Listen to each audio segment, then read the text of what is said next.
Hello there. What is going on? So welcome to part 3 of how to set goals and how to achieve them.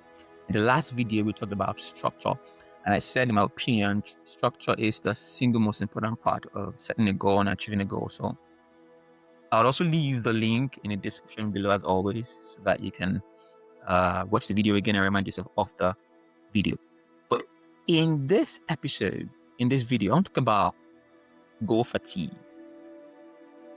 I think it's important. It was something I personally didn't know until I learned about it, and then I could actually put a name to it. I knew I always felt a certain way, but I didn't have a name for it until I learned about it, and I want to share that with us.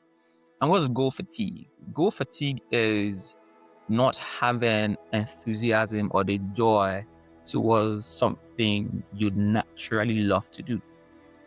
So you get to a point where you're not feeling enthusiastic, where you're not excited about achieving your goals or something you naturally love. That's called goal fatigue. And I want to tell you why that is, and I want to tell you how to overcome that. Now, understand that it takes mental, physical, and emotional, sometimes psychological toll to achieve a goal. It takes your entire being when it comes to achieving a goal. So this is a practical example. You start at a 10 to achieve the goal. So say in a year, you have 5 goals to accomplish. And in the very first half of the year, you accomplished 2 goals, right? So you start at a 10. So understand that when you start at a 10 and you're trying to achieve your goals, you are depreciating in achieving your goal. So what happens is you're trying to achieve the first goal. So you're exerting physical energy, you're exerting emotional energy, you're exerting mental energy, you're exerting psychological energy. The stress is taking a toll on you. You're getting burnt out. So what happens is you started at a 10, but now you're at a 4 and you achieved a goal or 2 goals. So what happens is you're at a 4 and immediately you're trying to achieve the next goal. That's a goal fatigue. So you're tired.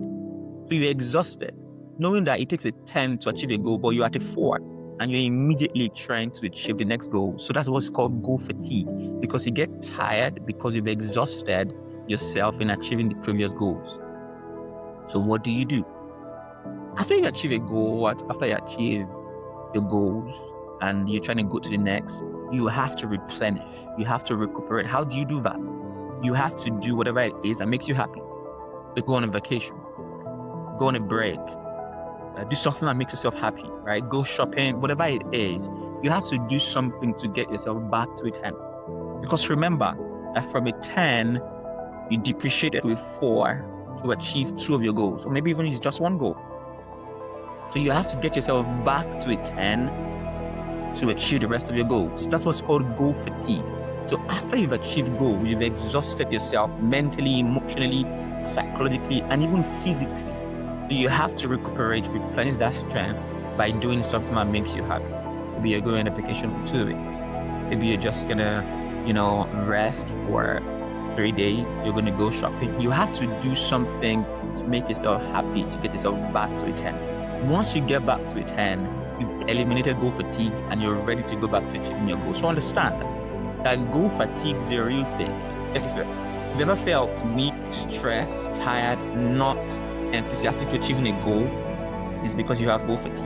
And the perfect solution for that is to replenish your strength. Do something that makes you happy, recuperate, and go ahead and achieve that goal. So I believe in you and you can do it. I will see you in the next video. Again, if this video adds value to you in any way, consider sharing, liking, and subscribing so you can grow this community. See you in the next video. Thank you. Bye.